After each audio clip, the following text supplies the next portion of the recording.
고인은 가르치길, 현명하게 살려면 성공을 이루기 위해 침묵하는 법을 배워야 한다고 했습니다. 고인의 가르침, 채널에 오신 여러분을 환영합니다.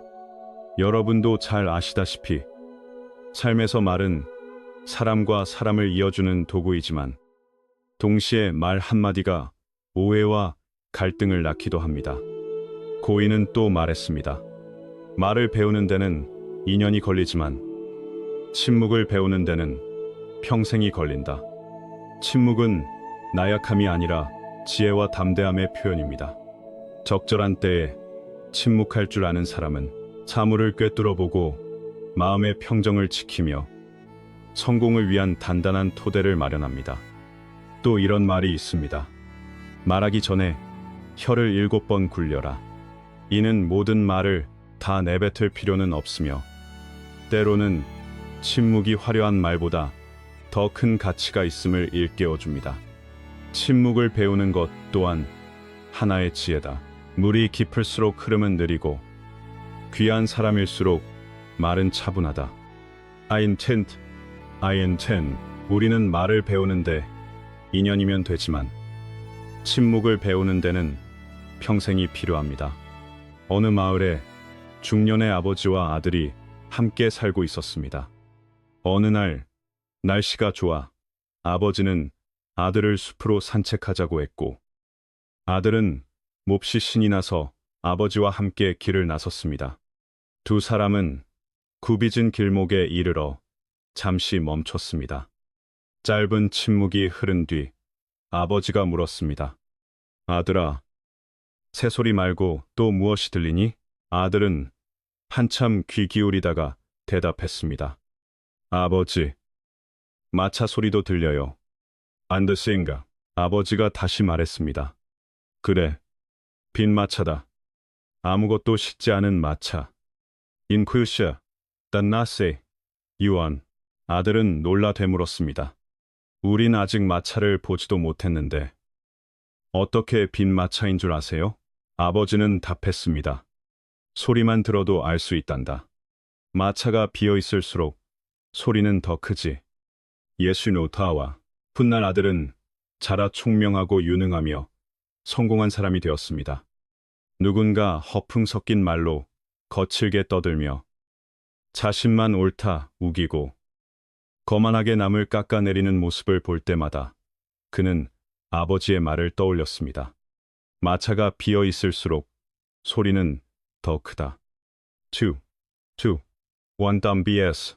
사람들은 흔히 말솜씨가 좋고 웅변을 잘하는 사람이 똑똑하다고 생각하고 군중 앞에서 유창하게 말하는 사람이 사랑받는다고 여깁니다. 하지만 진정한 지혜자는 압니다. 말하는 능력은 역량이지만 침묵은 지혜라는 것을, 지혜로운 사람은 끊임없이 변하는 세상 만사를 대할 때 마음속에 늘 침착함과 너그러움을 품습니다. 그래서 더 많은 것을 받아들일 수 있고 어떤 일도 더 수월하게 처리할 수 있습니다. 침묵은 때로 인간이 정신을 집중해 사고를 기피하는 시간이며 그 속에서 걸작과 고결함, 통찰과 성숙, 깨달음이 태어납니다. 어떤 이는 말했습니다. 재능은 고독 속에서 길러지고 기계는 인생의 폭풍과 파도 속에서 빚어진다. 수면 위는 바람의 파도가 거세게 일렁여도 깊은 물속의 흐름은 늘 느긋하고 고요합니다. 사람도 이와 같습니다. 걱정되는 일이나 어려운 일을 만날수록 평온하고 온화한 태도를 유지해야 합니다. 움직임과 고요함, 빠름과 느림은 서로를 낳고 서로를 제어하는 원리입니다. 천지 또한 이 원리로 균형을 이룹니다. 지나친 동은 소멸을 앞당기고 정이 있어야 오래 갑니다. 그래서 옛사람들은 고요해야 멀리 갈 수 있다고 했습니다. 물이 깊을수록 흐름이 느리고 귀한 사람일수록 말이 차분하다. 우리는 말을 배우는데 2년이면 되지만 침묵을 배우는 데는 평생이 필요합니다. 불가의 가르침에서도 막 불문에 들어온 제자들에게는 말을 적게 하고 마음을 고요히 하라고 권합니다. 지어는 스스로를 절제해 언어와 행위를 통제하는 훈련입니다. 매일 밤 잠들기 전 오늘 내가 어떤 말을 했는지, 어떤 말이 적절했고 어떤 말이 부적절했는지 스스로 되돌아보아야 합니다. 지어의 목적은 단지 입에서 화가 나오는 것을 피하거나 비밀을 누설하지 않기 위한 데만 있지 않습니다. 더 깊은 목적은 내면을 단련하고 자비와 지혜를 연마하는 데 있습니다. 칼릴 지브라는 말했습니다. 언어의 소라는 표면의 파도와 같지만 우리 영혼의 깊이는 영원히 고요하다. 그러므로 말을 절제하는 법을 배우는 것 자체가 곧 지혜입니다. 큰 지혜도 도덕의 구멍을 메울 수는 없다. 한 TV 프로그램에 젊고 유명한 성공한 기업가가 초대 손님으로 나왔습니다. 방송이 끝나기 전 진행자가 물었습니다. 성공한 사람에게 가장 중요한 성격은 무엇입니까? 손님은 잠시 침묵하며 생각하더니 직접 답하는 대신 작은 이야기를 들려주었습니다. 버스 무임승차를 한 청년의 이야기입니다. 12년 전, 한 청년이 고등학교를 막 졸업하고 프랑스에 도착해 유학생으로서 공부도 하고 일도 하며 살기 시작했습니다. 생활에 익숙해지자 그는 집 근처 버스 승차권 판매 시스템이 완전 자동이라는 것을 알게 되었습니다. 사용자는 스스로 표를 사고 스스로 돈을 내고 목적지를 선택할 수 있었으며 개찰구나 검사 직원도 거의 없었습니다. 무작위 검표조차 드물었습니다. 청년은 곧 이 관리 방식의 허점을 알아차렸습니다. 그의 눈에는 이용할 수 있는 구멍으로 보였습니다. 원래 머리가 좋았던 그는 적발 확률을 계산해 보았고 무임승차 1만 명 중 단 3명만 적발되는 수준이라고 여겼습니다. 그래서 그는 자주 표를 사지 않고 버스를 탔고 가난한 학생이니 교통비라도 아끼는 게 낫다고 스스로를 위로했습니다. 4년이 흐른 뒤 그는 명문대에서 우수한 성적으로 졸업장을 받았습니다. 그리고 파리의 대형 다국적 기업들에 자신 있게 지원했습니다. 면접에서 그는 학업 성과와 역량을 자랑스럽게 소개했습니다. 회사들이 아시아, 태평양 시장을 적극적으로 확장하고 있다는 것도 알고 있었고 자신이 유력한 인재라고 확신했습니다. 그러나 어디에서나 처음엔 반갑게 맞이했지만 며칠 뒤 모두 정중히 거절했습니다. 그는 놀라고 분노해 중국인이라 차별받는 것이라고까지 생각했습니다. 끝내 참지 못한 그는 한 회사의 인사 책임자를 찾아가 이유를 따져 물었습니다. 인사 책임자는 말했습니다. 우리는 당신을 차별하지 않습니다. 오히려 높이 평가합니다. 당신의 학업 경험과 성과는 매우 인상적입니다. 솔직히 말해, 당신은 우리가 원하는 인재입니다. 하지만 신용기록 조회에서 당신이 버스 무임승차로 3번 처벌받은 사실이 확인되었습니다. 이 무엇은 청년이 항변했습니다. 그건 사실이지만 그런 사소한 일 때문에 인재를 놓치실 겁니까? 인사 책임자가 답했습니다. 사소한 일이라고요? 첫 번째 무임승차 때 당신은 자동 발권 시스템에 익숙하지 않았다고 설명했고 검표원이 받아들여 추가로 표를 사게 했습니다. 그런데 이후 당신은 또 2번 무임승차를 했습니다. 이는 2가지를 증명합니다. 첫째, 당신은 규칙을 존중하지 않으며 개인적 이익을 위해 고의로 허점을 이용할 수 있는 사람입니다. 둘째, 당신은 신뢰하기 어렵습니다. 우리 회사에는 높은 신뢰가 필요한 업무가 많고 우리는 교통 자동 시스템처럼 모든 직원을 일일이 감시할 수 없습니다. 이 이유만으로도 우리는 당신을 채용할 수 없습니다. But in we in sort of being sent 그 마지막 말에 청년은 크게 깨달았습니다. 도덕은 지혜의 부족을 보완해 줄 수 있지만 지혜는 결코 도덕의 구멍을 메우지 못합니다. 옛말에 하늘에 도가 있으면 해와 달이 밝고 사람이 도를 가지면 사회가 편안하다는 뜻의 말이 있습니다. 유럽 국가들의 부강함은 과학기술만이 아니라 견고한 문명, 문화 도덕의 토대에 기대고 있습니다. 육아는 오륜을 말합니다.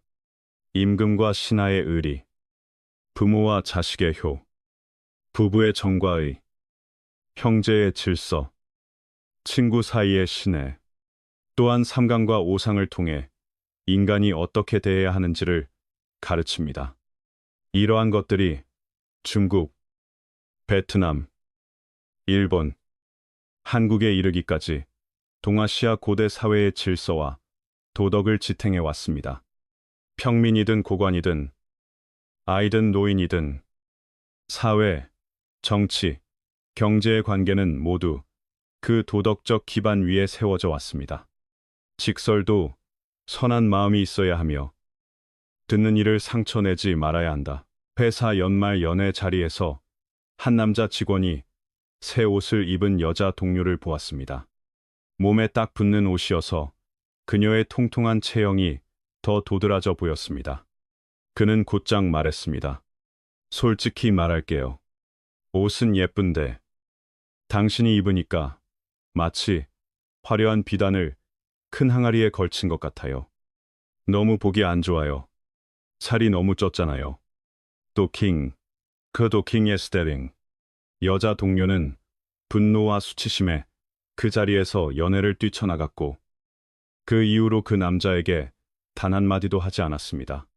남자 직원은 본래 착하고 남을 돕는 편이며 성격도 직선적이었습니다. 그는 좋은 의도로 그녀가 바뀌어 사람들에게 호감을 얻길 바랐던 것입니다.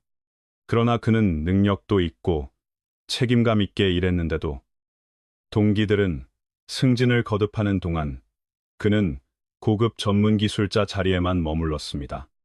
일에서는 동료와 상사에게 칭찬을 받았지만 회사 안에서는 늘 외톨이처럼 혼자였습니다.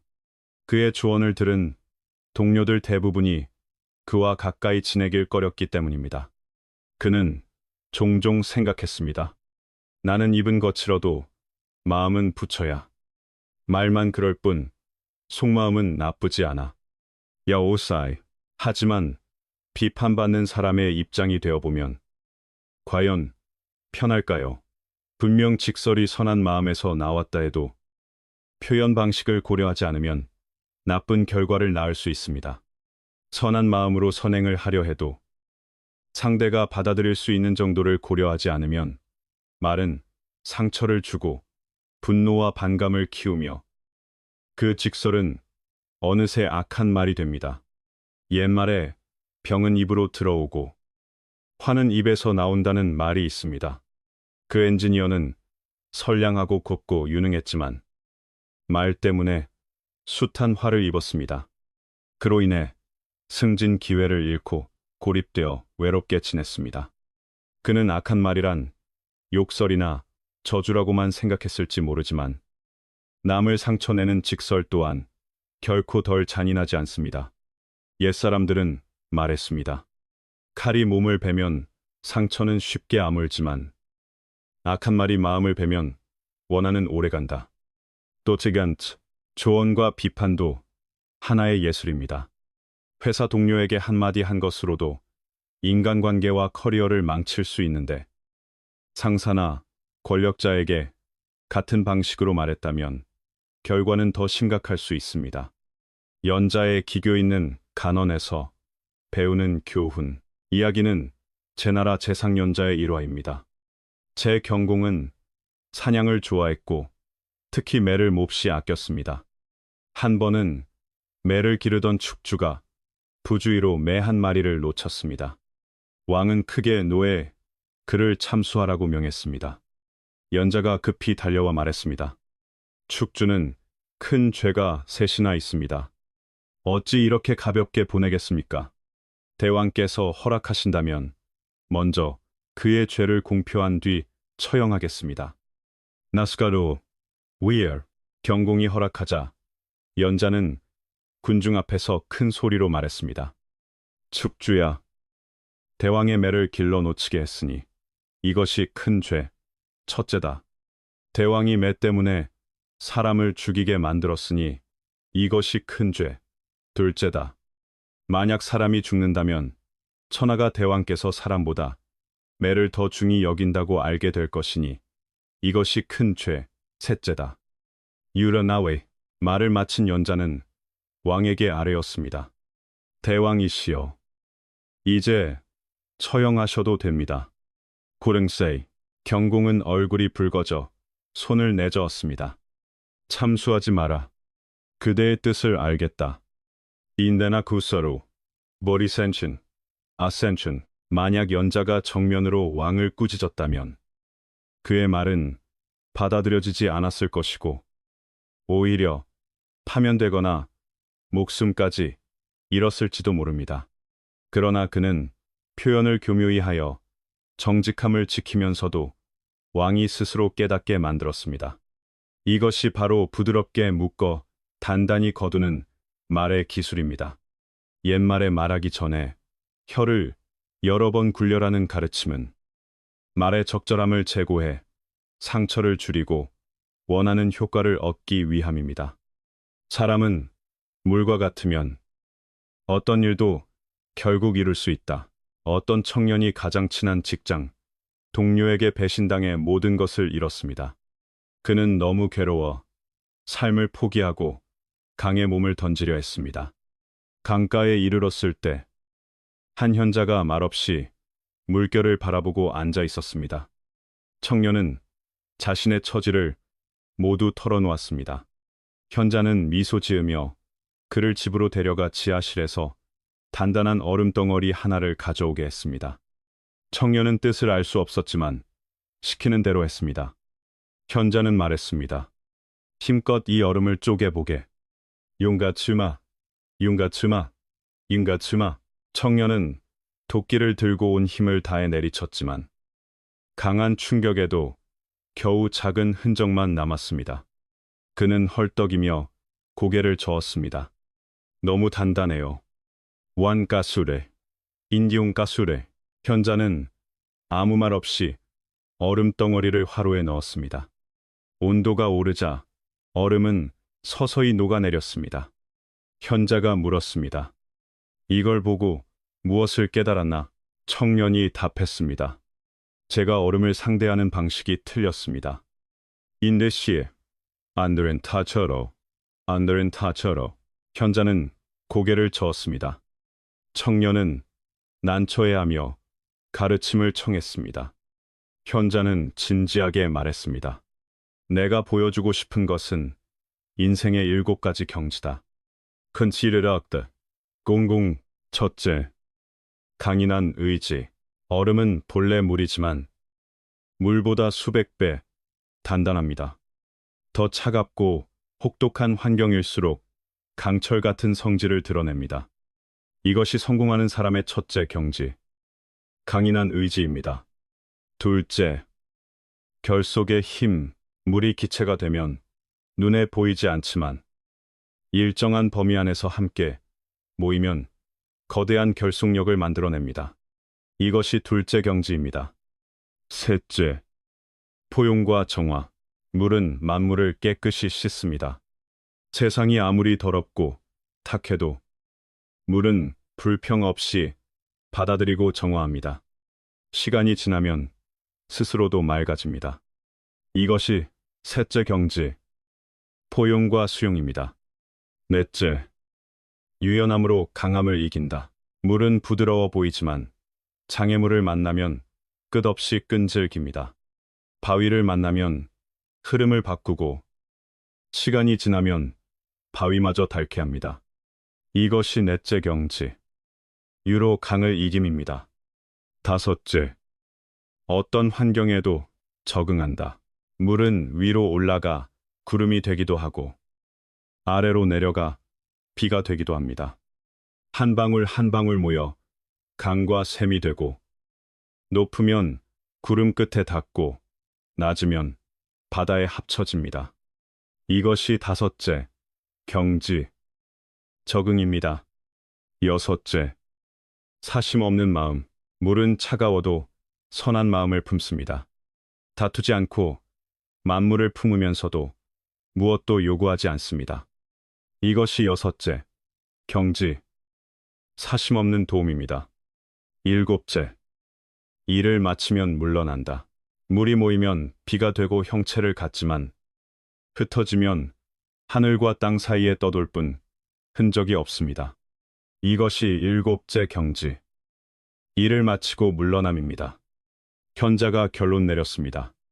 사람의 마음이 얼음과 같아 능력의 차이, 좋고 나쁨이 갈리는 것은 결국 각자의 경지가 다르기 때문이다.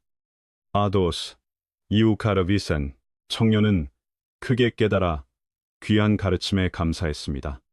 마음이 충분히 포용적이면 옳고 그름도 더 이상 절대적이지 않게 됩니다. 동양 문화에는 이런 우화가 전해 내려옵니다. 한 아버지와 아들이 길에서 당나귀를 타고 가고 있었습니다. 지나가던 사람이 말했습니다. 너무 잔인하군. 저 불쌍한 당나귀가 얼마나 힘들겠어. 이야 추가슨 벤. 그래서 아버지는 내려오고 아들이 탔습니다. 또 다른 사람이 비난했습니다. 저 못된 아들을 봐라. 아버지는 걷게 하고 자기는 타다니. 이와시 추 아이싱간 도르. 이번엔 아들이 내려오고 아버지가 탔습니다. 그런데 또 누군가 비난했습니다. 저 이기적인 아버지를 봐라. 아이를 걷게 하고 자기는 타네. 월에는 선, 월에는 산츠, 월에는 산츠.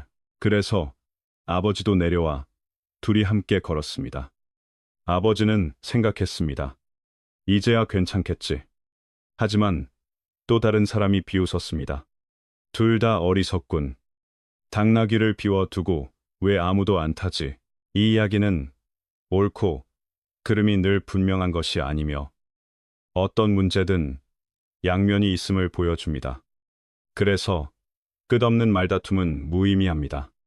하지만 누군가 포용의 마음으로 바라본다면 모든 것이 훨씬 더 화목해질 수 있습니다. 그 사람의 마음이 자비와 선함으로 가득하면 세계관도 달라지기 때문입니다. 아버지와 아들이 함께 당나귀를 타면 당나귀가 얼마나 성실하고 충직한가. 주인을 잘 돕는구나. 아우소렌 싱카롤루. 아들이 타고 아버지가 걸으면 아버지의 사랑이 얼마나 큰가. 자신은 걷고 아들을 편하게 하는구나.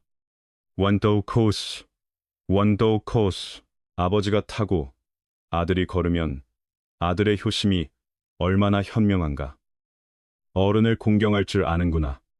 오래둥산, 땅사루카로와 둘이 함께 걸으면 마음이 얼마나 곱나. 당나귀에게 부담을 주지 않으려 하는구나. 나우, 그느시누라, 앙고레서스. 포용의 마음은 늘 좋은 면을 보고 전혀 다른 결론을 냅니다. 이 세상에서 과연 누가 행복한가? 한 집에서 소 한 마리와 개 한 마리를 키웠습니다. 개는 집 안에 누워 지내지만 소는 밖에 외양간에 있어야 했습니다.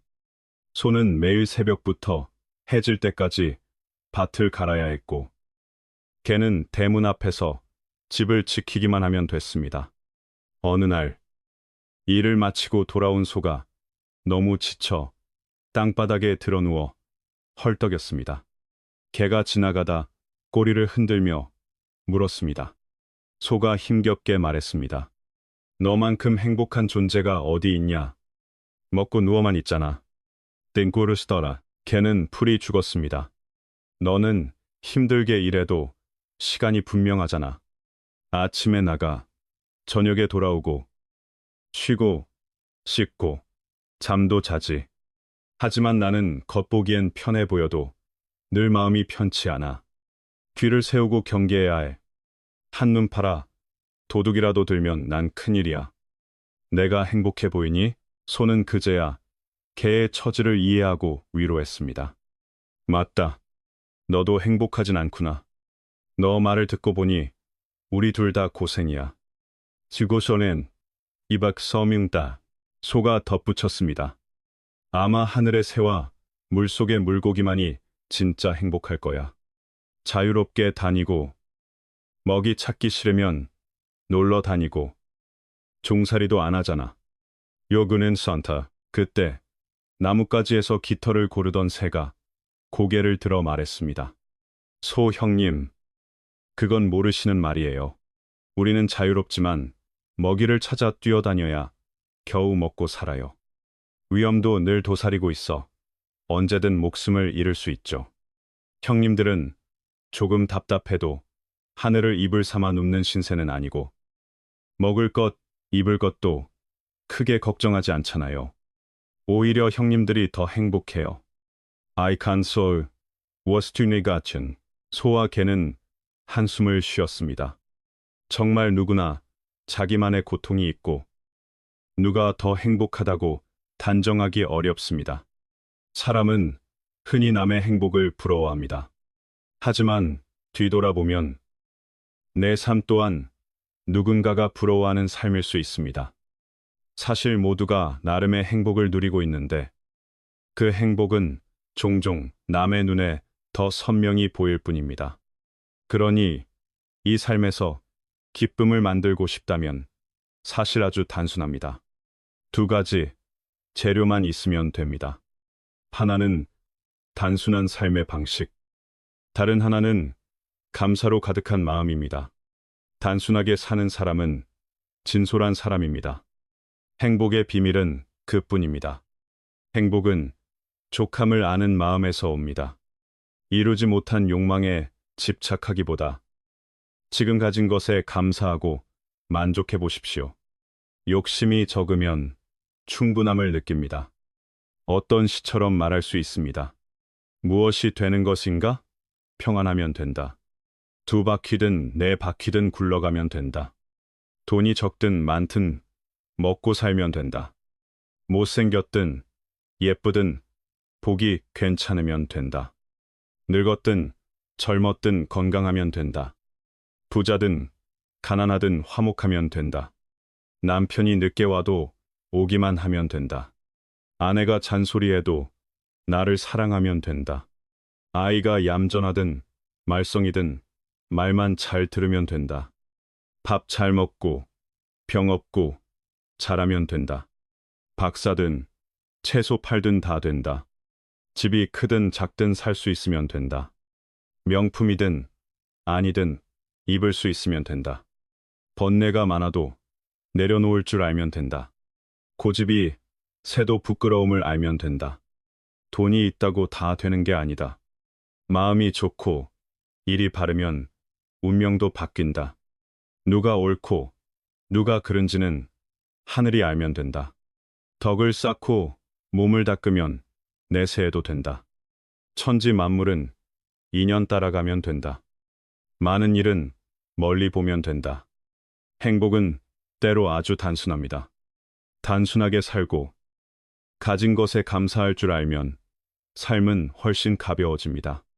아직 이해되지 않으면 다시 보면 됩니다.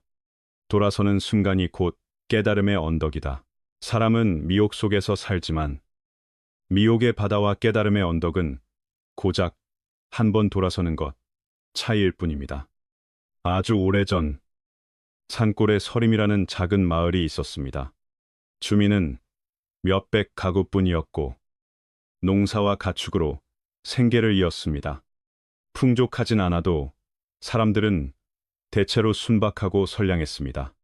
그런데 정겐 하인이라는 포악한 자가 하나 있었습니다. 부모를 일찍 잃고 할머니와 살았지만 12살의 할머니마저 세상을 떠나자 혼자가 되었습니다. 가르쳐 줄 이도, 단속할 이도 없던 그는 온갖 나쁜 버릇을 들였고 제멋대로 굴며 마을을 어지럽혔습니다. 몸집도 크고 힘도 세졌고 마을 집집마다 찾아가 먹을 것과 술을 바치라고 강요했습니다. 거절하면 곧장 난동을 부렸습니다. 어느 날 그는 젊은 부부의 집에 들이닥쳤습니다. 겁에 질린 부부는 거스르지 못하고 차를 내고 물을 따르며 극진히 대접했습니다. 그들은 흰쌀밥 한 솥과 집에 하나뿐인 수탉을 잡아 대접하며 얼른 돌아가길 바랐습니다. 그러나 그는 암탉 한 마리와 병아리 떼를 눈여겨보더니 일부러 더 머물며 다음날 암탉까지 먹겠다고 버텼습니다. 그날 밤 그는 부부의 집에서 잤고 부부는 부엌에서 자며 안채를 내주었습니다. 한밤중 술에 취해 자던 그는 갑자기 깨어났습니다. 고요한 밤, 처마 아래 있는 어미닭이 병아리들을 타이르듯 말하는 소리가 또렷이 들린 것입니다. 다음 생에 너희가 사람으로 태어날 기회가 있다면 절대로 저 쩐된 아인 같은 사람이 되지 마라. 저자는 나쁜 짓을 너무 많이 했으니 언젠가 반드시 응보를 받을 것이다. 원수우스 하이투. 그 말을 듣고 그는 섬뜩해졌습니다. 과거 자신이 저질렀던 일들이 떠오르며 스스로가 얼마나 악랄했는지 깨달았습니다. 그는 달빛을 바라보며 자책했습니다. 나는 왜 이렇게 망가지고 비열해졌단 말인가? 나는 사람이라 할 자격이 없다. 닭 한 마리만도 못하구나. 유하이 포슨. 그랭. 다음날 아침 그는 젊은 부부에게 작별을 고하고 물었습니다. 내 죄를 속죄하려면 어디로 가야 합니까? 부부는 답했습니다. 멀지 않은 곳에 회천사가 있어요. 그 절에 라이언 스님이 분명 답을 주실 겁니다. 인데스로가 공공공가레스. 그는 곧장 산에 올라가 라이언 스님을 찾아가 출가하여 속죄하겠다고 청했습니다. 스님은 말했습니다. 이 산은 식량이 넉넉지 않다. 날마다 탁발해야 하고 늘 끼니를 걱정한다. 그 고생을 못 견딜까 염려되니 내려가는 게 낫겠다. 원아 푸다 두세이 쿵소 쿵소. 그는 단호했습니다. 저는 견딜 수 있습니다. 동가이산 들고. 스님이 말했습니다. 막 입문하는 자는 절 뒤의 돌방에서 7일 동안 먹지도 마시지도 않는다. 버티면 남고 못 버티면 언제든 내려가라. 아스다스. 잉구르산. 그는 돌방에서 배고픔이 몰려와도 먹지 않았고 목이 타들어가도 마시지 않았습니다. 나흘째 어린 승려가 밥을 들고 와 문 앞에서 먹으며 말했습니다. 스승님이 말씀하시길 못 견디겠으면 조금 먹고 내려가도 된다고 하셨어요. 이 건수그랭 탑싱그랭 비사스. 그러나 그는 미동도 하지 않았고 입도 열지 않았습니다. 마침내 7일이 지나 그는 절에 남게 되었습니다. 불문에 든 뒤 그는 완전히 달라졌습니다. 힘든 일은 앞장서했고 어려운 일도 피하지 않았습니다. 그해 겨울 큰 눈이 내려 산이 뒤덮였고 절의 식량은 바닥났습니다. 길이 험해 아무도 산 아래로 내려가려 하지 않았습니다. 그때 그가 자청했습니다. 제가 탁발하러 가겠습니다. 나잉한곳, 나인곳. 스님이 걱정해도 그는 뜻을 굽히지 않았습니다. 그는 어렵게 마을에서 식량을 구해왔고 사람들은 과거의 폭군이 개과천선한 것을 보고 기꺼이 보시했습니다. 돌아오는 길에 그는 호랑이를 만났습니다. 호랑이가 으르렁댔습니다. 오늘은 내 고기를 먹어 배를 채우겠다. 유스코라. 그는 침착하게 말했습니다. 제 목숨을 가져가셔도 됩니다. 다만 먼저 이 식량을 절에 전해드리게 해주십시오. 반드시 돌아오겠습니다. 도앵고투 아우세소에 도앵고투이. 호랑이가 의심했습니다. 어떻게 약속을 지키겠느냐? 그가 말했습니다. 출가한 사람은 거짓말을 하지 않습니다. 원캄스원. 호랑이는 허락했습니다. 그는 식량을 절에 전달한 뒤 정말로 돌아와 호랑이를 찾아갔습니다. 그 순간 하늘이 환하게 빛나고 하늘의 선녀가 꽃을 뿌리며 그는 상서로운 구름을 타고 허공으로 올라갔다고 합니다. 옛말에 칼을 내려놓는 순간 그 자리에서 곧 부처가 된다고 했습니다. 악인도 마음을 돌리면 선인이 될 수 있습니다. 생명에서 가장 귀한 것은 옳고 그름을 분별하고 고집과 악습을 내려놓고 한 마음으로 선을 향하는 것입니다. 미혹의 바다와 깨달음의 언덕은 결국 한 번 돌아서는 것 차이일 뿐입니다. 사람은 기계가 있어야 하며 명리로 자신을 묶지 말아야 한다. 사람은 기계가 있어야 하고 어려움 앞에 굴복하지 않아야 합니다. 기계를 가진 사람은 이미 값진 부를 지닌 것입니다. 가슴에 품은 큰 뜻은 곧 정신의 재산입니다.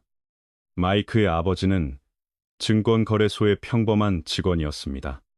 월급은 많지 않았고 그중 절반은 약값으로 쓰였으며 나머지 절반도 때때로 더 어려운 친척을 돕는 데 쓰였습니다. 그래서 그들 가족은 늘 빠듯하게 살았습니다. 그들이 사는 작은 동네에서 자동차 한 대 없는 유일한 집이 바로 마이크의 집이었습니다. 어느 날 동네에서 추첨 행사가 열렸고 상품은 새 자동차 한 대였습니다. 주민들의 시선은 대형 마트 진열장에 전시된 자동차에 쏠렸습니다. 그날 가장 운 좋은 사람이 차의 주인이 될 것이었습니다. 그런데 믿기지 않게도 그 차에 당첨된 사람이 마이크의 아버지였습니다. 가족은 행운이 자신들에게 올 줄 상상도 못했습니다. 아버지가 당첨자로 발표되자 마이크는 믿기지 않았습니다. 아버지는 사람들 사이를 천천히 차를 몰고 지나갔습니다. 마이크는 옆자리에 타서 기쁨을 함께하고 싶었지만 아버지는 계속 거절했습니다.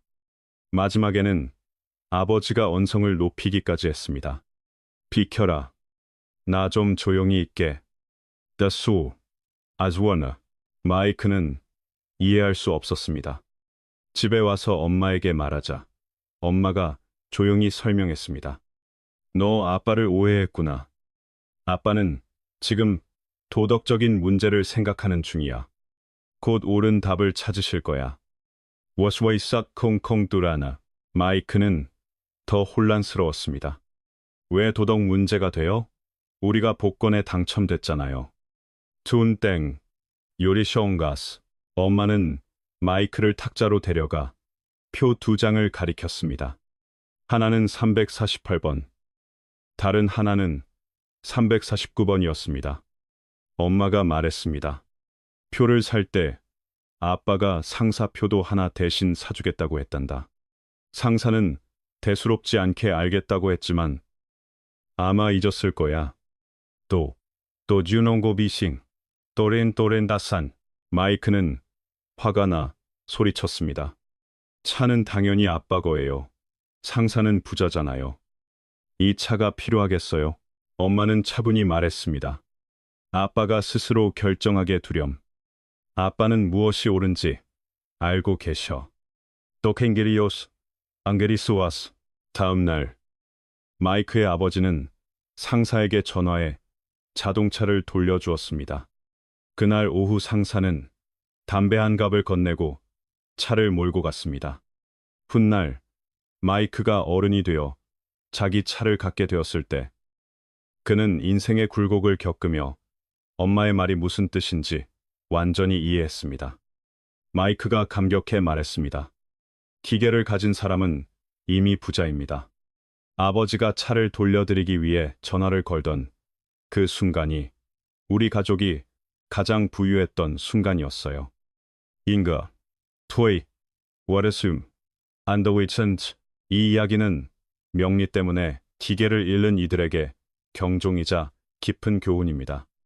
작은 명리는 영혼의 평안을 살 수 없습니다. 오히려 고귀한 인격을 무너뜨리고 속임수와 비열함 같은 도덕의 어두운 면을 낳습니다. 돈은 몸 밖의 물건일 뿐 삶을 돕는 도구로 삼아야 합니다. 돈에 종속되어 노예가 되지 마십시오. 물질이 아니라 진심이 인생을 이끌게 하십시오. 그러면 삶은 가벼워지고 마음은 맑은 시냇물처럼 끝없이 흘러생기로 가득할 것입니다. 건강한 관계는 계산하지 않음의 귀함이 있다. 이런 말이 있습니다. 인생의 높고 낮음은 얼마나 많은 일을 꿰뚫어 보느냐가 아니라 얼마나 많은 일을 가볍게 넘길 수 있느냐에 달려 있다. 드제농구요. 근칭 칸처. 때아루. 때어루. 그중 가장 중요한 네 가지는 다음과 같습니다. 첫째, 나쁜 일과 계산하지 말 것. 둘째, 가족과 계산하지 말 것. 셋째, 중요한 사람과 계산하지 말 것. 넷째, 사랑하는 사람과 계산하지 말 것. 나쁜 일과 계산하지 말 것. 작년 여름, 저는 프로젝트 책임자와 함께 출장을 갔습니다. 공항으로 가는 차 안에서 갑자기 한 사람이 길가에서 뛰어들었습니다. 운전기사는 급브레이크를 밟았습니다. 다행히 아무도 다치지 않았지만 그 사람은 땅바닥에 버티고 앉아 우리 차에 치였다고 우겼습니다. 누가 봐도 돈을 뜯어내려는 사람이었습니다. 운전기사가 창밖으로 비켜달라. 비행기를 타야 한다고 해도 그는 일부러 크게 울부짖어 사람들의 시선을 끌었습니다. 동행한 제 친구는 화가 나 내려가 따지려 했지만 저는 그를 붙잡고 운전기사가 처리하게 했습니다. 친구는 분을 못 이기며 말했습니다. 저런 인간은 너무하잖아. 인디얼, 인디얼, 우삼수월, 인디얼. 저는 말했습니다. 굳이 저 사람과 계산할 필요 없어. 내가 내려가 다투면 더 시간을 끌어서 비행기를 놓칠 수도 있어. 우리에겐 더 중요한 일이 있잖아.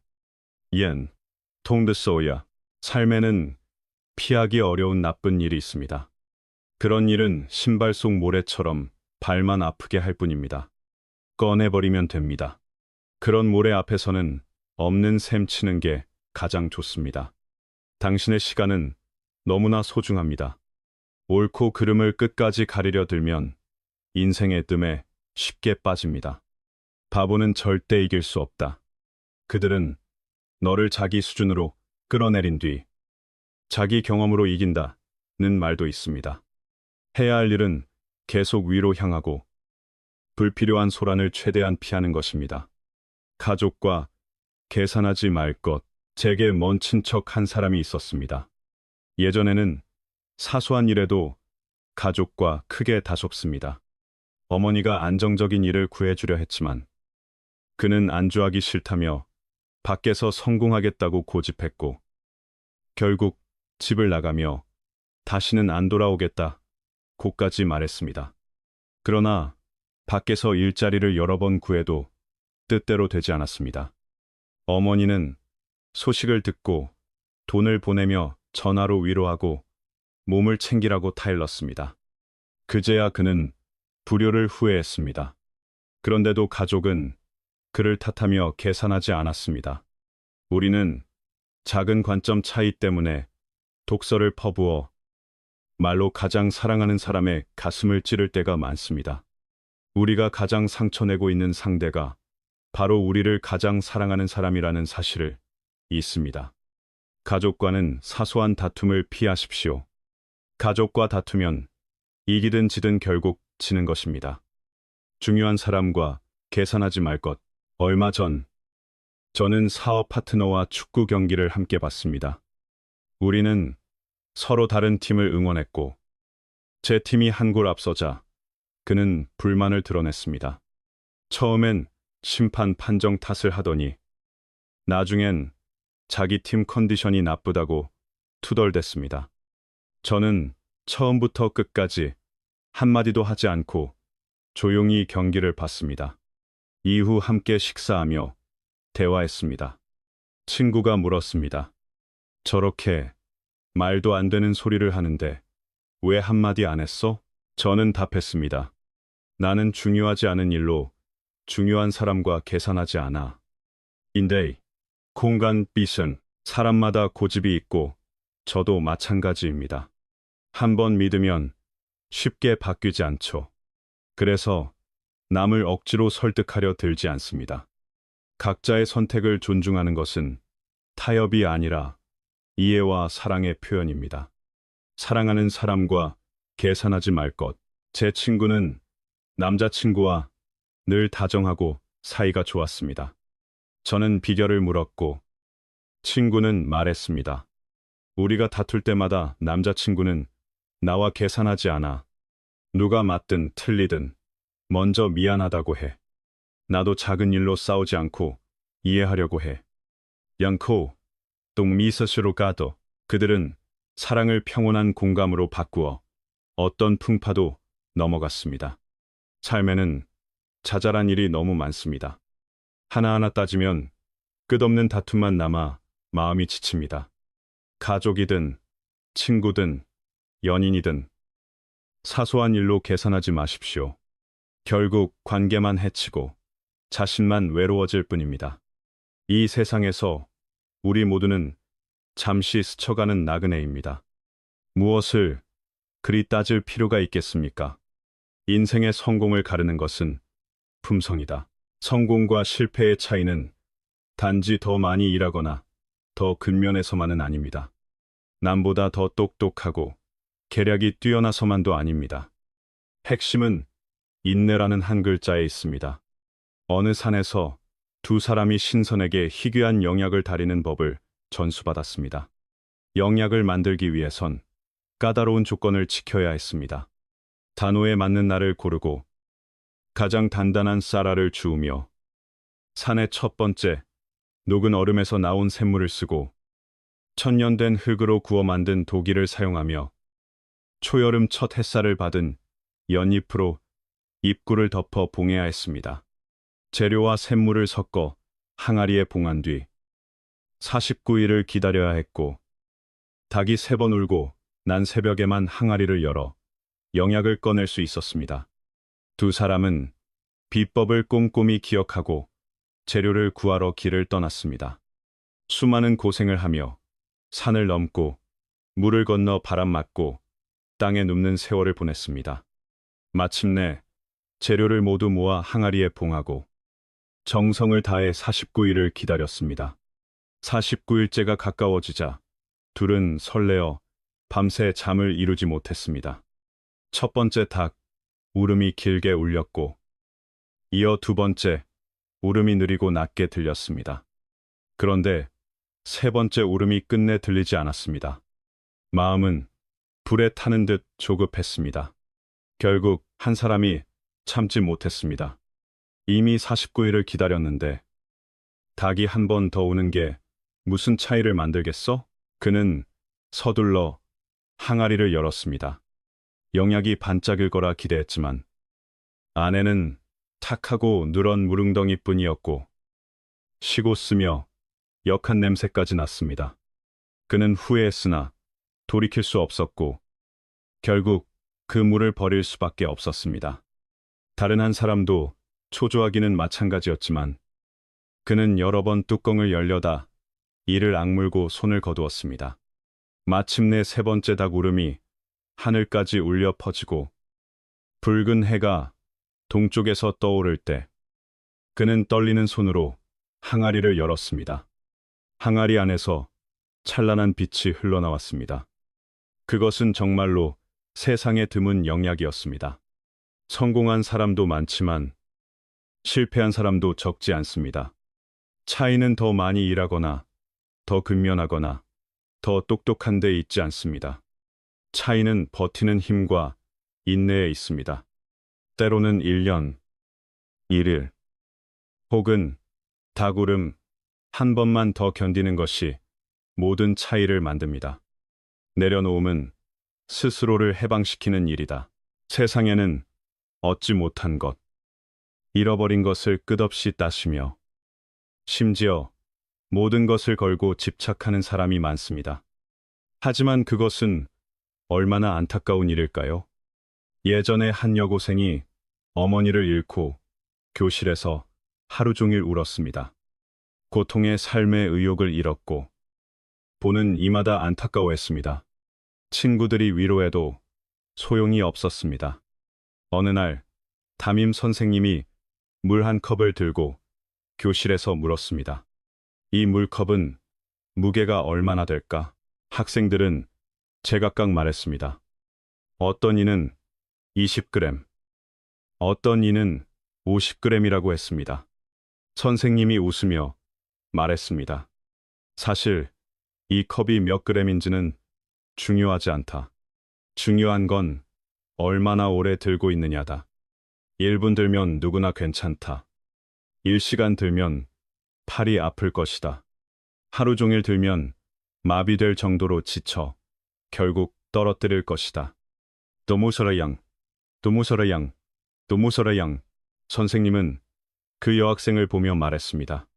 엄마를 잃은 슬픔은 이해한다. 하지만 너는 벌써 일주일 넘게 울고 있다. 계속 그렇게 울면 너는 어떻게 되겠니? 그 말에 여학생은 마침내 깨닫고 울음을 멈췄습니다.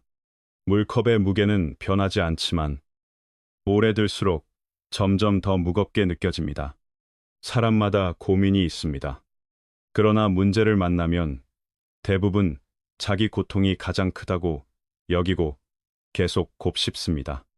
그러면 고통은 날로 커지고 결국 압박과 번뇌가 사람을 짓눌러 빠져나오기 어렵게 만듭니다. 번뇌할 때 태도를 바꾸고 자아에 갇히지 말고 더 불행한 삶도 바라보고 남은 가족을 소중히 여기면 인생에는 여전히 의미가 많다는 것을 알게 됩니다. 그러니 내려놓을 줄 알면 모든 것이 훨씬 쉬워집니다. 마음은 고요해지고 속은 편안해집니다. 석가모니 부처님이 계실 때의 일입니다. 어느 날 한바라문이 꽃병 2개를 들고 와 부처님께 올렸습니다. 부처님이 말씀하셨습니다. 놓아라. 워르수, 워르수, 워르수. 바라문은 왼손에 꽃병을 내려놓았습니다. 부처님이 다시 말씀하셨습니다. 놓아라. 따쿠소르, 끈다쿠세. 바라문은 오른손에 꽃병도 내려놓았습니다. 그런데 부처님은 또 말씀하셨습니다. 놓아라. 원에다 오프 크리시, I can get off 크리시. 바라문이 놀라 말했습니다. 세존이시여, 제 2손은 이미 비었습니다. 더 놓을 것이 없습니다. 왜 계속 놓으라 하십니까? 부처님이 설명하셨습니다. 나는 그 꽃병을 놓으라 한 것이 아니다. 내가 놓으라는 것은 내 육근이다. 그것들이 육진과 육식에 연결되어 너를 붙들고 있다. 그것을 놓아야만 너는 생사윤회에서 스스로를 해방할 수 있다. 동사툰, 게슈마툰 바다. 부처님은 중생이 탐, 진치에 집착해 내려놓지 못하고 미혹에 잠긴 것을 아셨습니다. 도리를 많이 설하셨지만 수많은 세월 동안 미혹을 깨달음으로 바꾼 사람은 손에 꼽힙니다. 현대의 삶은 사람을 바쁘게 몰아붙이고 먹고 사는 일로 마음의 여유를 잃게 합니다. 그래서 마음의 평안을 얻기란 쉽지 않습니다. 많은 이들이 부와 명예를 얻고도 행복을 느끼지 못합니다. 가진 것을 지키려 늘 긴장하고 다투기 때문입니다. 인생은 한숨 한숨에 있습니다. 그런데 왜 마음을 계속 미혹과 번뇌에 묶어두어야 할까요? 얻지 못한 것, 잃은 것을 집착해 눈앞의 행복을 놓치는 것은 얼마나 아까운 일입니까? 불법은 말합니다. 인간의 고통은 대개 탐, 진치에서 비롯된다고.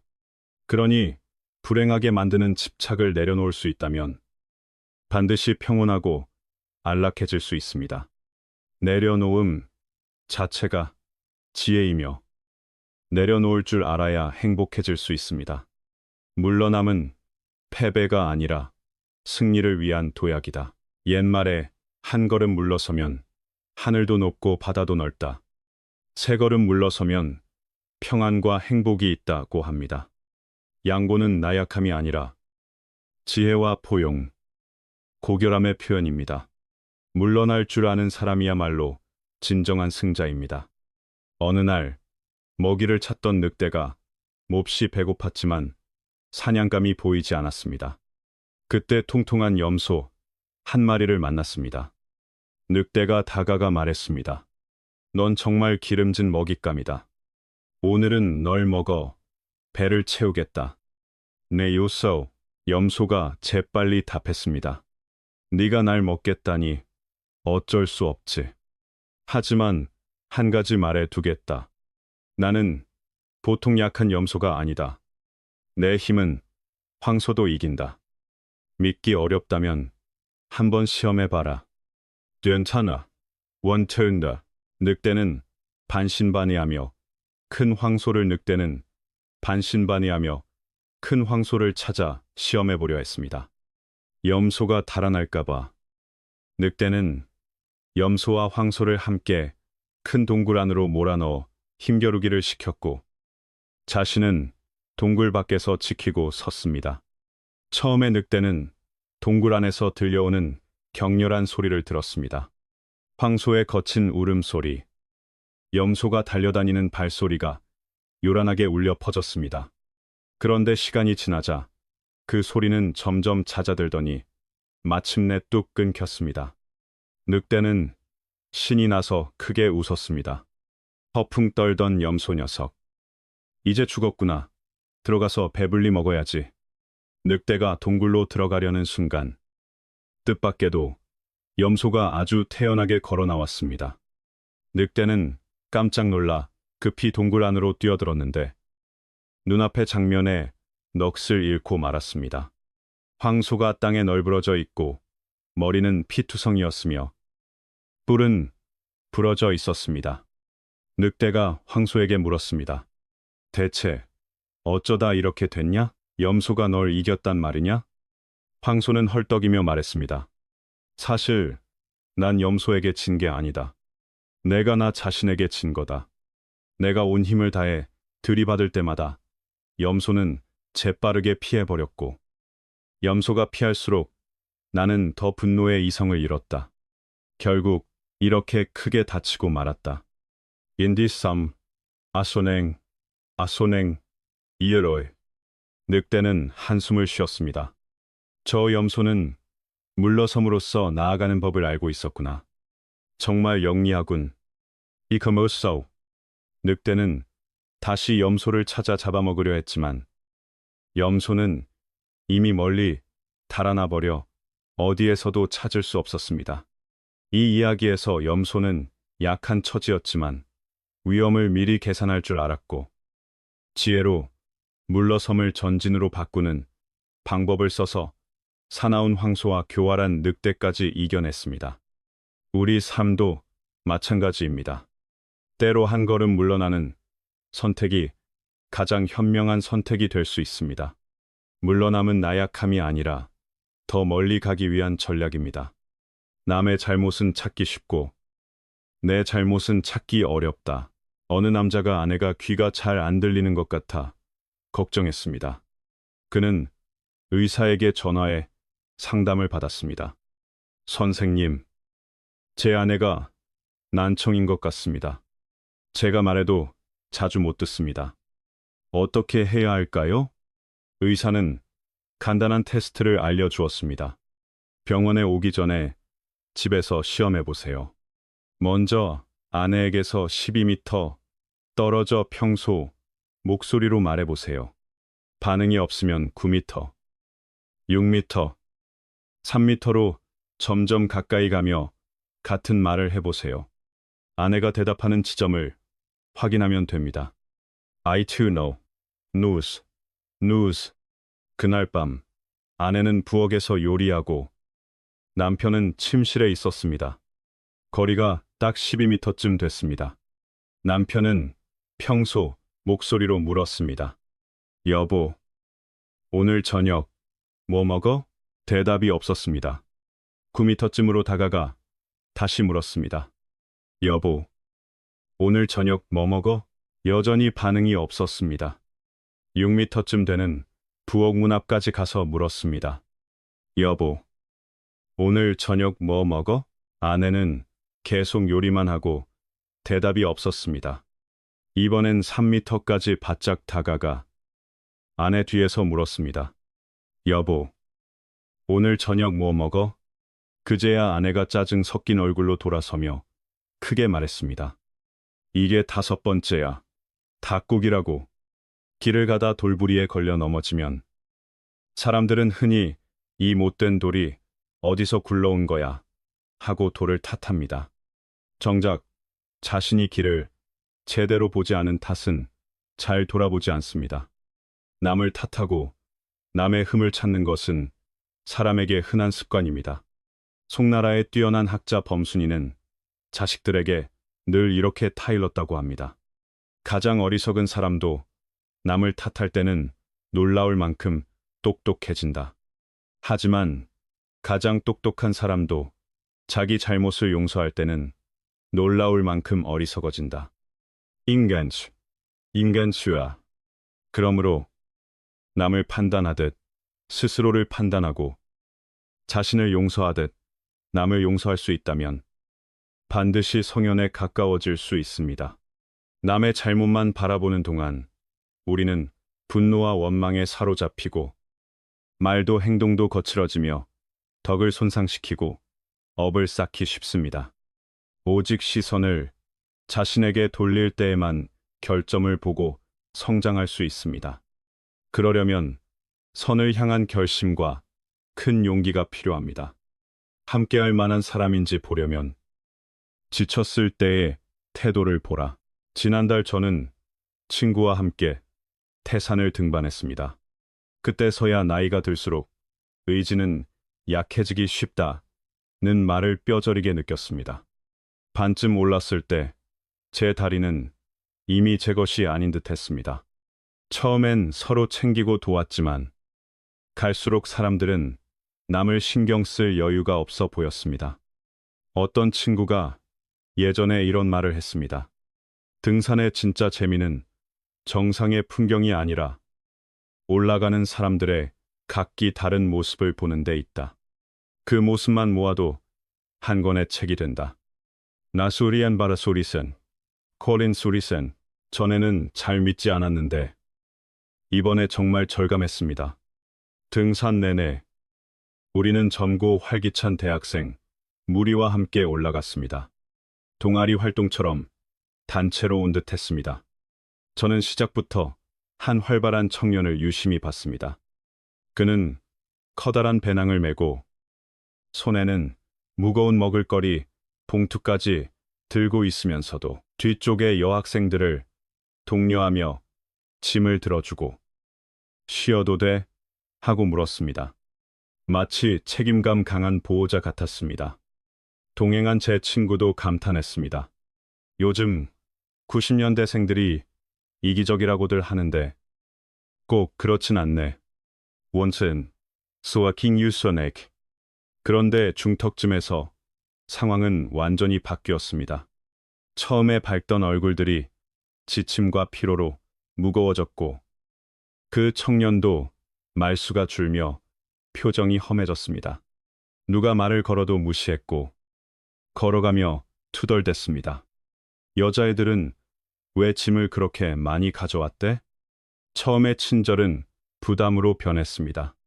여학생 짐을 들어준 걸 내려놓기엔 체면이 걸리고 계속 들고 가자니 너무 힘들어 결국 화를 내며 분풀이할 수밖에 없었던 것입니다. 그때 말수 적고 차분하던 또 다른 청년이 다가왔습니다. 그는 미소를 지으며 물 한 캔을 건네고 무거운 배낭을 대신 들어주며 말했습니다. 자, 힘내요. 빨리 가요. 땀범벅인데도 담담한 그 모습에 저는 마음이 움직였습니다. 한 사람의 수양을 보려면 피곤할 때 어떻게 행동하는지를 보면 됩니다. 편할 땐 누구나 친절하고 유쾌합니다. 하지만 지치고 불편할 때에도 남의 고단함을 이해할 줄 아는 사람. 그 사람이야말로 선함이 뼛속까지 스민 사람입니다. 자기 불쾌함을 남에게 퍼붓지 않도록 스스로를 다스리는 능력은 성숙의 증거입니다. 반대로 조금만 피곤해도 세상이 온통 나뿐인 사람도 있습니다. 그런 사람에게서 격려를 기대하기는 어렵고 오히려 달래가며 그들의 나쁜 기분이 잠잠해지길 기다려야 합니다. 또 어떤 사람은 아무리 힘들어도 상대의 어려움을 헤아립니다. 함께 짐을 들어주지 못하더라도 최소한 주변 사람들에게 더 큰 부담을 주지 않습니다. 이런 차이에서 사람의 인격이 드러납니다. 바쁜 일상에서도 다툼은 흔합니다. 길거리, 식당, 운전 중에도 말다툼을 쉽게 보게 됩니다.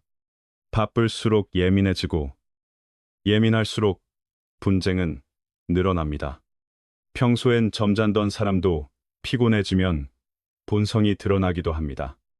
저는 장거리 비행을 할 때마다 사소한 불만으로 승무원에게 트집을 잡고 화풀이하는 승객들을 자주 봅니다. 그들이 내세우는 이유는 늘 같습니다. 내가 피곤해서 그래. 오란도스. 예소. 예소. 하지만 결국은 수양이 부족한 것입니다. 정신이 맑을 땐 누구나 돕기 쉽습니다. 오히려 힘이 다 빠졌을 때 그 사람이 얼마나 자신을 통제할 수 있는지가 진짜 수양입니다.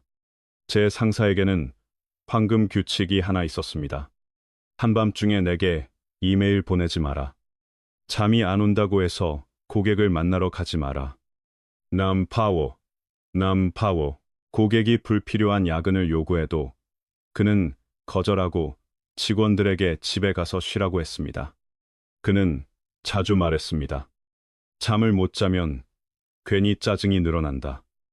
유액 숭둥. 산수나 빙돈 사이트. 아마 그는 사람 안에 좋은 면과 나쁜 면이 함께 존재한다는 것을 알았던 듯합니다. 피곤하면 나쁜 면이 더 쉽게 튀어나옵니다. 저는 일하며 값진 교훈을 많이 배웠습니다. 오래 협력한 사업 파트너도 작은 이익 앞에서 양보하지 않기도 하고, 오랫동안 알고 지낸 동료도 의견이 다르면 상처 주는 말을 내뱉기도 합니다. 몇 년간 성실히 일해온 사람이 하룻밤 잠을 설친 탓에 큰 실수로 모든 일을 그르치기도 합니다. 이런 비극은 유난히 사람이 가장 지쳤을 때 벌어집니다. 예전에 한 선배가 제게 말했습니다. 누구와 함께 일해야 할지 알고 싶으면 금요일 밤 그 사람의 태도를 봐라. 민도, 까난도, 민도.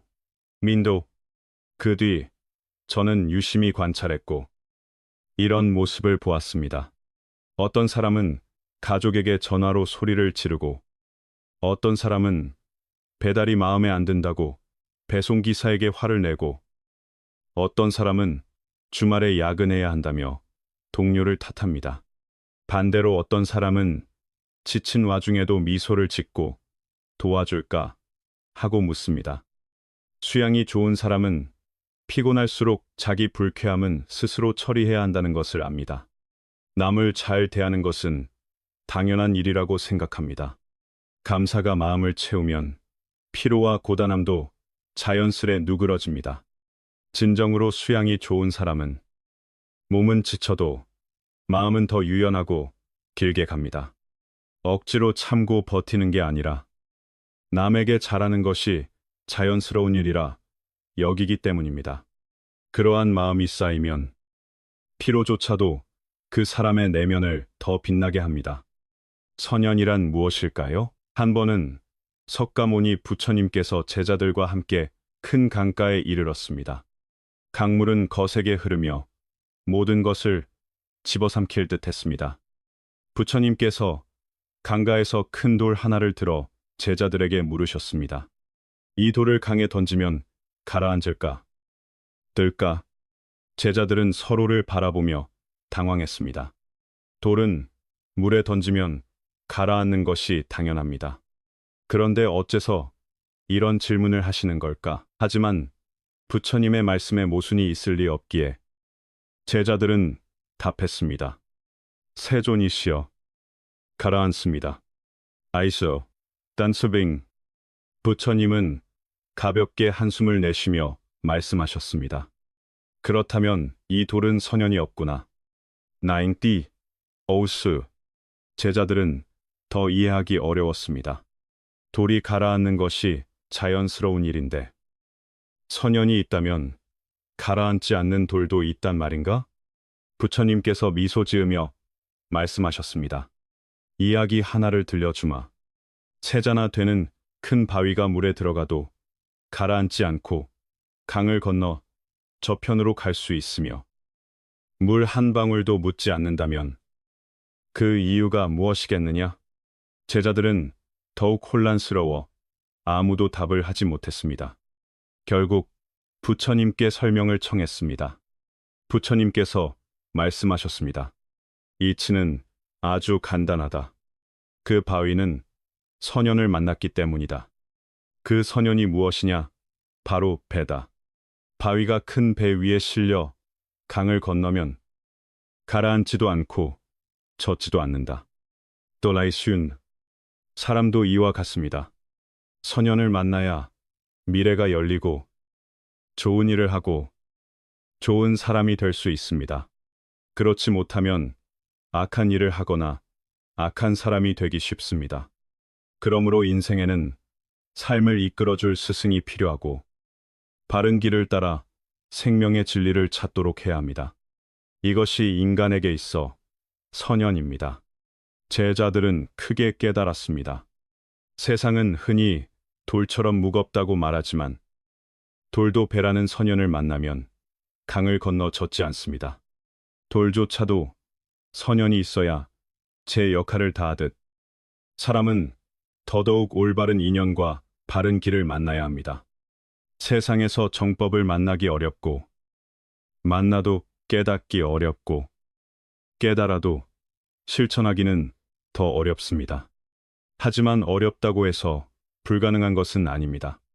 진심으로 도를 구하고 법을 얻는 마음을 낸다면 그것 자체가 이미 선연을 맺는 일입니다. 그 선연, 법의 배를 타고 고해를 건너 원만한 행복의 언덕에 닿을 수 있는 것입니다. 큰 뜻을 품되 작은 허점도 잊지 말라. 한 노선사는 바위 위에 꼿꼿이 앉아 미동도 하지 않았습니다. 온몸엔 이끼와 풀이 덮이고 눈썹과 속눈썹엔 먼지가 내려앉았습니다. 그는 49년 동안 혹독한 수행으로 깊은 선정에 들었고 이제 단 90일만 더 지나면 개공, 개오, 공이 원만해지는 경지에 이를 참이었습니다. 해가 저물고 산림은 고요했으며 원숭이 울음과 바람 소리가 바위에 부딪혀 메아리 쳤습니다. 오랜 세월이 선사의 모습까지 바위에 새겨놓은 듯 했습니다. 수많은 벌레가 그의 몸을 기어다녔고 들짐승이 스쳐 지나갔으며 뱀이 그의 마른 다리 사이를 지나가도 그는 늘 좌선 자세를 흐트러뜨리지 않았습니다. 또 한 달이 흘러 그의 신통력이 열려 그는 새와 짐승, 곤충과 풀의 소리를 들을 수 있게 되었습니다. 어느 날 숲속에 참새 한 쌍이 날아와 선사의 귀 언저리에 둥지를 틀기 시작했습니다. 선사는 여전히 침묵했고 몸과 마음은 움직이지 않았습니다. 참새 부부는 그의 귀 옆에서 사랑을 나누고 장난치며 서로 깃털을 고르고 다정한 소리를 주고받았습니다. 어느새 둥지가 완성되었고 비바람이 몇 차례 지나자 암참새는 알을 5개나 낳았습니다. 그 뒤로 참새 부부는 번갈아 알을 품고 먹이를 날랐습니다. 날갯짓 소리, 알을 뒤집는 소리, 먹이를 가져와 지저귀는 소리가 끊이지 않았지만 선사는 요동이 없었습니다. 하지만 시간이 지나 새끼들이 커지자 쉴 새 없이 짹짹대며 먹이를 요구했습니다. 그 소음은 밤낮을 가리지 않았습니다. 선사는 끝까지 고요히 버텼습니다. 이제 단 하루만 더 버티면 깨달음이 열리는 날이었습니다. 그날은 암참새가 먹이를 구하러 나갔는데 하루 종일 제대로 먹이를 구하지 못했습니다. 해가 지기 직전 넓은 연못을 지나며 암참새는 연꽃 사이에 큰 거미가 있는 것을 보고 기뻐했습니다. 하지만 거미는 참새, 그림자를 보자 연꽃 깊숙이 숨었습니다. 암참새는 거미를 잡으려 열심히 뒤졌고 그만 경계를 늦췄습니다. 해가 지자 연꽃이 오므라들며 암참새를 꽃 속에 가둬버렸습니다. 빠져나오려 애썼지만 꽃잎은 두껍게 겹쳐 있었고 암참새는 배고픔과 피로에 지쳐 그대로 잠들어 버렸습니다. 둥지에 남아있던 수참새는 불안해 이리저리 날아다녔고 5마리 새끼들은 배고파 울어댔습니다. 다음 날 아침 꽃이 다시 피자 암참새는 겨우 빠져나와 허겁지겁 둥지로 돌아왔습니다. 그러자 선사의 귀 옆에서 참새 부부의 격렬한 말다툼이 터졌습니다. 수참새는 암참새를 심하게 몰아붙였고 암참새는 억울함을 울먹이며 해명했습니다. 그러나 수참새는 듣지 않았고 둥지는 아수라장이 되었습니다. 새끼들까지 놀라 서로 밟고 울어대며 소란은 더 커졌습니다. 마침내 선사는 견디지 못했습니다. 그는 분노가 치밀어 손을 뻗어 둥지를 힘껏 잡아 뜯어 땅에 내던지며 외쳤습니다. 이 망할 것들아, 그까짓 일로 아침부터 귀가 찢어지게 떠들어 대다니. 그 순간 선사는 마치 하늘 높은 곳에서 추락하는 듯한 느낌을 받았습니다. 위에서 비추던 광명이 점점 멀어졌습니다. 그는 단 한 번, 한숨처럼 흐느끼는 탄식을 내뱉었습니다. 49년 수행의 공이 한순간에 무너져 버린 것입니다. 옛말에 얼음이 세자나 두꺼워진 것은 하루아침에 된 것이 아니다라고 합니다. 때로는 아주 사소해 보이는 시험이 매일 쌓여 자신도 모르게 큰 구멍이 됩니다. 그것을 알아차리지 못하고 돌파하지 못하면 작은 허점이 결국 큰 배를 가라앉히고 작은 바늘구멍이 큰 풍선을 터뜨립니다. 부처의 가르침은 말합니다. 군자는 큰 뜻을 품어도 작은 절제를 잊지 말아야 한다고. 마음을 바르게 지키고 사소한 일에서도 흔들리지 않는 굳건함이 있어야 큰 길을 끝까지 완주할 수 있습니다. 선사 또한 단 한 번의 분노로 평생의 경지를 허물어 버렸습니다. 참으로 안타깝고 애석한 일입니다. 여기까지 영상을 끝까지 시청해 주셔서 감사합니다. 고인의 가르침은 단지 옛 이야기가 아니라 오늘을 살아가는 우리에게도 길잡이가 되어줍니다. 영상이 의미 있었다면 좋아요, 공유, 그리고 고인의 가르침, 채널 구독으로 함께 지혜를 널리 나눠주세요. 여러분의 삶에 늘 평안이 함께하고 원하시는 성공을 이루시길 바랍니다.